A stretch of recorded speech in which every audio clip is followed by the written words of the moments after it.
আসতেছে। রাত্রি প্রায় প্রভাতের দিকে যাচ্ছে, এমন সময় দুইজন প্রহরী ওই গেটের মধ্যে পাহারা ছিল দাঁড়িয়ে। হঠাৎ করে ওই দুই ভাইয়ের চোখের পানি প্রহরী দুইটার পায়ের নিচ দিয়ে যাওয়া শুরু করলো। ঝাঁপ করে চেতনে পাইয়া দেখে এত গরম পানি কোথা থেকে আসতেছে। দেখি অন্ধকার কারা ঘরের মাঝিয়া এবার দুই ভাইয়ের চোখের পানি দিক ভেসে গেছে। ওই পানি আসতেছে দরজা দিয়ে। ওই দুইজন প্রহরী এবার অন্তরে দিলের মধ্যে আল্লাহ এত মহব্বত সৃষ্টি করে দিল, সঙ্গে সঙ্গে প্রহরী দুই ভাইয়ের করুণ কান্না শুনে এবার দেখো ঘরের দরজার তালা খুলে দরজা মেলাইয়া লক্ষ্য করে দেখে মনে হয় পূর্ণিমার চন্দ্র এবার অন্ধকার কারাঘরের মধ্যে পৌঁছে গেছে। আর দুই ভাইয়ের চোখ দিয়ে ঝরঝর করে পানি আসতেছে পাহাড়ের ঝর্ণার মতো। আর ওই প্রহরী দুইটা ঠিক থাকতে পারলো না। ওই দুইটা সন্তানের প্রতি এত তার মহব্বত হলো, মায়া আসলো, সঙ্গে সঙ্গে দরজা খুলে ওই সন্তান দুইটার এবার হাতের পায়ের বন্ধন খুলে দিল, পাথর নামায়া দিল, হীরাখুরের ধর সরাই দিল। হীরাখুর সরে দিয়ে ছেলে দুইটাকে আস্ত করে তুলে বসালেন। বসাইয়া নিজে হাতে প্রহরী দুইটা ছেলে দুইটার চোখের পানি মুছাইয়া দিয়া বলছে, ওরে বাবা, ওরে তোমরা সত্যিকারী নবীর বংশের সন্তান, তোমাদের কান্নায় আর আমরা ঠিক থাকতে পারলাম না। ওরে বাবা, তোমরা যদি দুই ভাই প্রাণে বাঁচতে চাও তাড়াতাড়ি আসো, আমরা তোমাকে এই অন্ধকার কারাঘর থেকে মুক্ত করে দিচ্ছি। আজ তোমাদেরকে সোজা পশ্চিম দিকে পাঠাইয়া দিচ্ছি, তোরা মদিনার পথ খুঁজে খুঁজে যাও। এই কথা বলে দুইজন প্রহরী ছেলে দুইটাকে আস্তে করে এনে অন্ধকার কারাঘর থেকে বাড়ি করে পশ্চিম দিকে নিয়ে গিয়ে একটা খুরমা খেজুরের গাছ ছিল, ওই গাছের তলায় দাঁড়িয়ে আছে প্রহরী দুজন। এবার ছেলে দুইটাকে বলছে, বাবা মোহাম্মদ ইব্রাহিম, তোরা দুই ভাই আর মুফানগরে থাকো না, তোমরা মদিনার সন্তান, মদিনায় চলে যাও। এই কথা বলে প্রহরী দুজন আবার ওই অন্ধকার কারাঘরে গেটে তালা লাগাইয়া দরজার মধ্যে বসে আছে। এদিক মধ্যে ছেলে দুইটা দৌড়াইতেছে, দৌড়াইতে দৌড়াইতে সারা রাত তোরা দৌড়াইলো, মদিনার রাস্তা খুঁজে পাইল না। যেটা খুরমা খেজুরের গাছের তল থেকে দৌড়াইলো, আবার ওই খুরমা খেজুরের গাছের তলে এসে উপস্থিত হইল। মদিনা রাস্তা আর খুঁজে পাইল না। দুটি ভাই যেখান থেকে দৌড়া শুরু করলো আবার ওই জায়গায় উপস্থিত। তাই এদিক মধ্যে পূর্ব দিকে দেখে ফর্সা গেছে হইয়া, ওই তো এবার একটু পরে সূর্য যাবে যে উঠিয়া।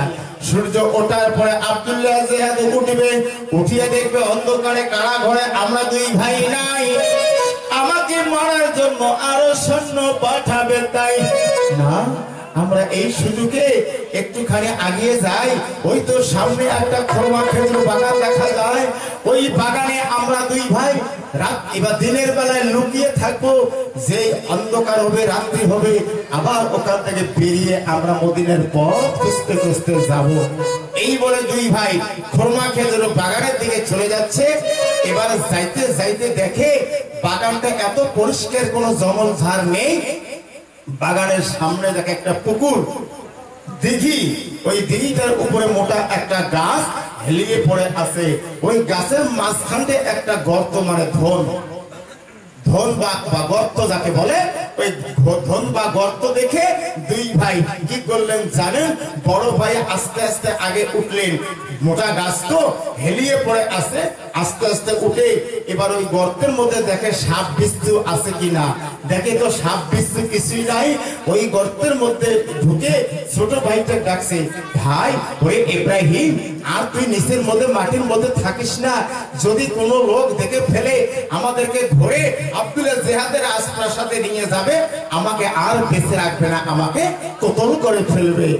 আস্তে আস্তে ছোট ভাইকে হাত ধরে টানতে টানতে ওই গাছের গর্তে বা ধদের ভিতরে ভিতরে দুই ভাই আছে, গলাগলি ধরে লুকাইয়া। ইতিমধ্যে সূর্যখানা গেল যে উঠিয়া। আব্দুল্লাহ জিয়াদ এবার দেখো দাঁত মাজতে মাজতে কারা ঘরে থেকে আসিল।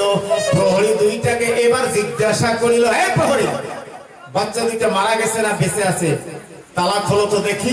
তালা খুলে দিল, দেখে এবার দেখো ছেকল পরে আছে, পাথর পরে আছে, হীরাকুড়ির ধার পরে আছে, বাচ্চা দুইটা নাই, সন্তান দুইটা নাই।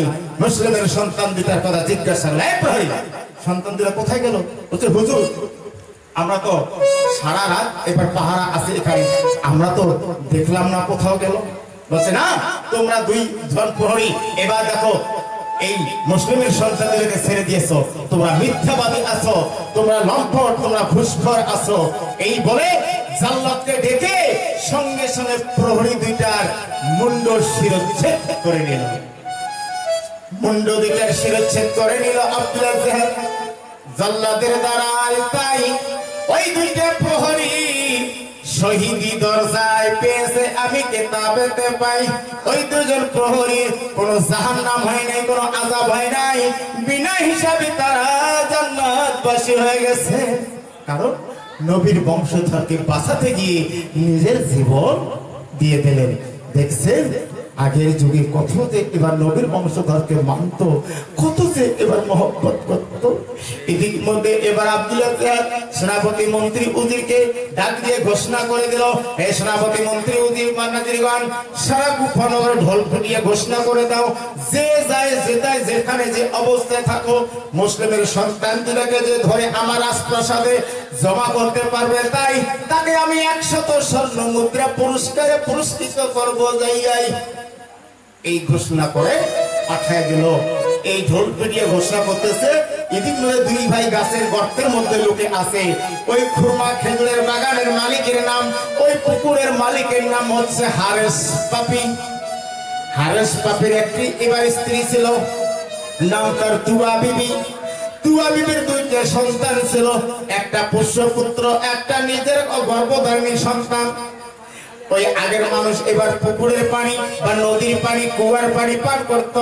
ও মা জননী রে, কাকের মধ্যে কলসি নিয়ে তুয়া বিবি ভোর ভোর টাইমে ওই পুকুরের মধ্যে পানি আনার জন্য যাচ্ছে।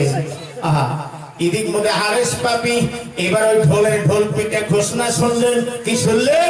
হে আমার কুফানগর অধিবাসীগণ, সবাই সরে যান। যে ব্যক্তি মুসলিমের দুইটা ছেলেকে ধরে আব্দুল্লাহ জিয়াদের রাজপ্রাসাদে হাজির করাতে পারবে, তাকে 100 স্বর্ণ মুদ্রা পুরস্কারে পুরস্কৃত করবে। এই ঘোষণা যখন হারেস পাপির কর্ণে যায় পৌঁছিয়া, খাওয়া দাওয়া